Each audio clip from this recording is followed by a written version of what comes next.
What is going down? Tgreenman in the house. So, today's video is something that I kind of hold dearly, which is my understanding of existence. And I don't talk about this a lot because I don't really feel, I wouldn't want to say that people are like ignorant of it or don't understand, because I think all of us have the same capability when it comes to spiritual connection and outside the realm of understanding. But where I go with it is that I think people just don't, they're very attached to what they can see with their eyes every day. So, we'll go from kind of in the beginning. I'll try to kind of layer this all together of what my understanding is of existence. So, first off, I think all religion is connected in a way. It's kind of why I'm a Jewish Buddhist, and I do believe a lot of the other philosophies behind all the other religions. I think everything is kind of connected within the religious understanding. I also feel, kind of taking religion down a step, I think that religion was created to connect the human mind in this existence to what's beyond this existence, because I think that's one of the main differences between humans and animals, for instance, because humans were the only species of animal on this planet that, at least makes itself known that, we worship something beyond us. We have churches and temples and all these things that we worship outside of ourselves. We're the only species on the planet that does that. Ants may be similar because, like they said, they say ants are very intelligent species, and if you look inside their, colonization and how it all works, it's very similar to something like a human. But, still taking it much further, ants aren't flying to space, ants aren't going to the moon, ants aren't doing all the things that humans are doing. And not to mention, humans can make the choice to be an animal if they choose. We have that understanding. Humans can create, humans can build, humans can make music. We can create from sound. There's a lot of things humans can do. But I think all of that really is obsolete in this existence. That's why I think that it's very important that you don't stay too attached to this existence, because it's not permanent. Nothing in this existence is permanent. And I think you learn that through your life lessons when, things are taken, people hurt you, all those things. There's a lot of different ways that you're going to experience, pain, and that pain is going to teach you different things. I think that's kind of why there is a physical existence in reality. If you really look at, let's say, if there was a God, for instance, that was omnipotent, omniscient, and had all these abilities beyond, our understanding, what would be one way you could challenge yourself if you could do everything? Why not split yourself into a billion pieces and put yourself back together again? Hence the Big Bang, Not to mention that, with science again, the Higgs boson, for instance, basically it shows that everything in the physical existence that contains mass, or anything that weighs anything, whether it be 0.0000001 kilograms, is part of the Higgs boson. And the Higgs boson, which is everybody is part of has a piece of that, and every particle of mass, meaning that every human, every oxygen molecule, everything contains is a part of this huge field, meaning that we're all a part of one giant grid, meaning in essence you are a part of one body, making God a true existence, also making everything connected one, meaning Buddhism, also a lot of other beliefs would be right. See, and that's proven with science. And to show more that there's more beyond, to go a little further about what's beyond our even understanding that there is an existence, because humans for some reason think we can prove everything, and that's how we make everything fact. But we don't realize that there's always something greater and more. It's hard to even think of words because it's beyond humans. There's always something beyond us, meaning that. So, like, for instance, recently they just took a giant photo of, they figured out how to do imaging to be able to look at dark matter in the universe. So before they did this, they did it with regular matter and how matter clusters together. And they show that's how atomic energy and all these things combine and create existence throughout, the physical existence. So, they see it all clumped together. So by that, they figured it was going to be reverse effect clumped on the outside. But what actually happened was it was all over the place. It was scattered in different directions.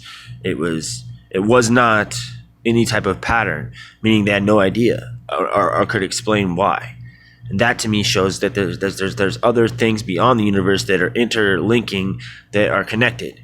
So everything you see, everything you live, everything it's a physical manifestation of the same thing. You're connected to everything. You are connected to the oxygen you breathe, the food you eat, everything. You're a part of it.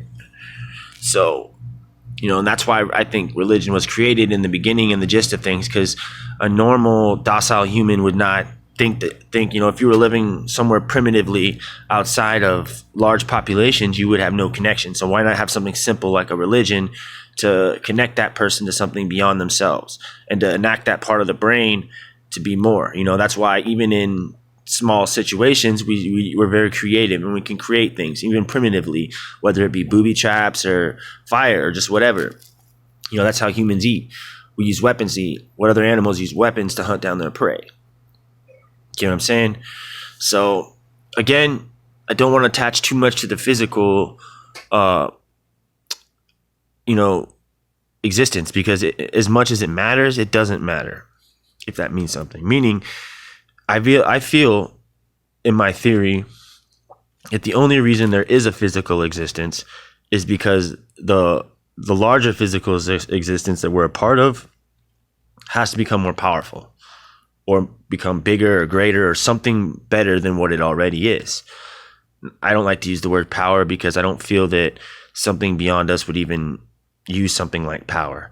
Power is to me a very primitive emotion, to have power, to want power. And I think that a lot of what we as humans, that's why it's the great plan of things, is everything in our existence automatically pulls you from your existence while teaching you your existence at the same time. So it confuses you without you understanding it. You're constantly learning things, but you're not understanding whether or not those things are actually beneficial to your existence. They may be right and they may be true, but are they beneficial to your existence? How many things do you learn every day that are actually beneficial towards you as a human? But what we don't realize is a lot of things are distractions, because nothing is just going to come at us the way we want it to. Or else how are we going to become better if we're not actually being tested? Because without resistance, there's no growth. So usually when you move in a direction where things are harder, even though, it seems rough, you keep going that direction. And a lot of us give up. And that's why we become weaker. You ever notice how when you stop doing things or give up on things or whatever, you feel weaker? When you're sick and you lay there, you feel weaker. It's because either way, your energy is going to move in a direction, whether it be down or up. You know what I mean? So I kind of feel like the physical existence in its entirety is kind of like a spiritual or non-physical energy playground to become stronger, or to be recycled and just keep going back to the process again, where reincarnation would come in. And if you really look back into the earlier parts of the Torah, reincarnation exists in the Bible as well. So, it was taken out by Emperor Constantine in 333 AD when they rewrote it and they changed the Sabbath and they did all that other stuff. Not that ever really matters, because the perspective of actual physical individual existence is very minuscule in the reality of everything. You know what I'm saying? So if you focus on too many individuals, you're actually going to miss the entirety of the situation.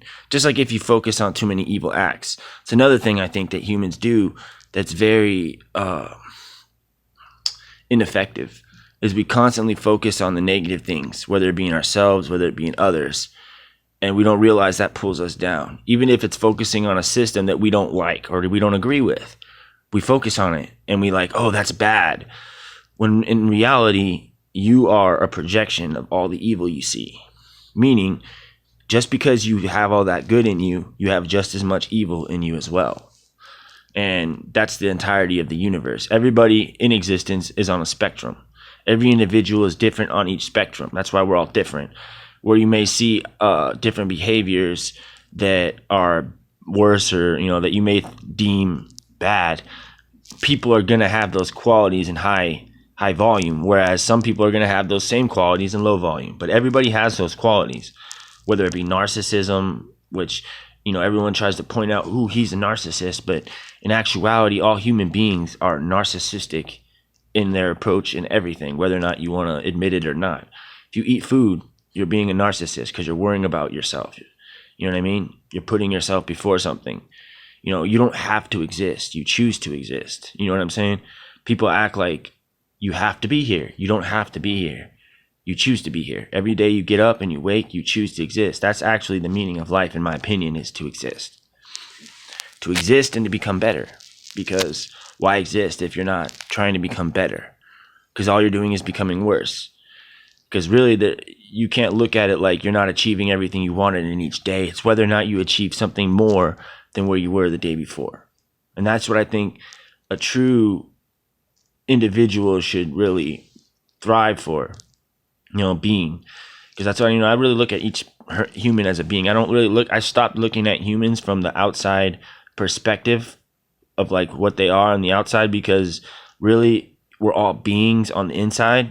So that's really all I see. I just see a being that has a capability rather than seeing what's on the outside, because what's on the outside is a distraction of who they are on the inside. I mean, sure, there's certain parts of beauty you may allure for if you're looking for a partner in this existence. I mean, that's also another choice. You don't have to be in a relationship. You choose to be one. You don't need anyone. You only need yourself. You were put here with yourself. You're going to leave here with yourself, nothing else. And when your energy goes from here, it's either going to come back again or it's going to go into the next part.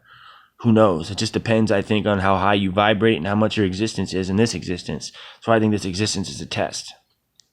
Not necessarily a test, but it's a test you can take over. I think you're going to keep coming back here until you complete whatever you're supposed to, or you reach whatever consistent energy you're supposed to reach.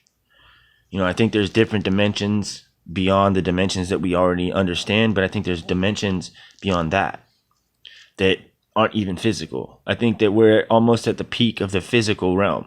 I think heaven, for instance, is kind of an in-between, where you kind of leave this, where you're almost physical, non-physical at the same time. I don't know, again, because it's beyond my understanding. I think that a lot of things are beyond our understanding in this existence, because you're in this existence and you can't perceive certain aspects of other existences because you're in this existence and it's beyond that.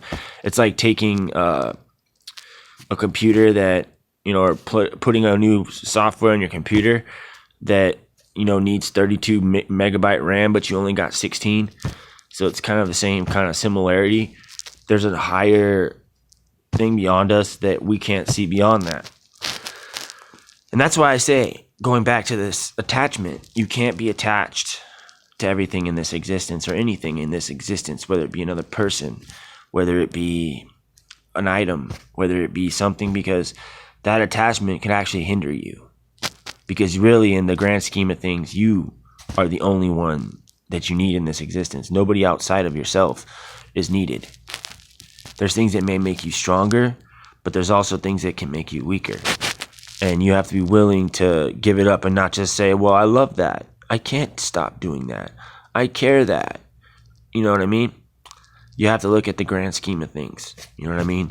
If something you're doing is affecting other people around you, just because it makes you feel good doesn't mean that it makes it right. And that's the thing that people in general do not understand. They only look at it from how they feel.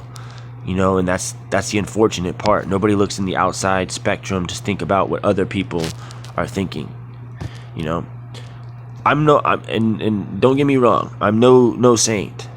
I make mistakes, and that's part of the process of being a human. It's learning to acknowledge and become more aware of the mistakes you make and try to work on and progress yourself becoming better at, living or existing, So, yeah, I mean, that's really it in a nutshell. 14-minute nutshell anyways. And, I can go a lot deeper than that. That's honestly probably just the tip. I go a lot deeper. I can explain more to you why I think all of this stuff connects to each other, why I think dark and light is the same. Every human is as dark as he is light. You can try to hide and say, well, you might lean a little bit on the side, but we all have dark thoughts. We all have, we're not as great as we think we are, and that alone can distract you. So don't distract yourself. Become more aware of yourself. Become more aware of the people around you, and learn to encourage the things in other people that you see a value. And don't discourage people. It doesn't do anything. So peace.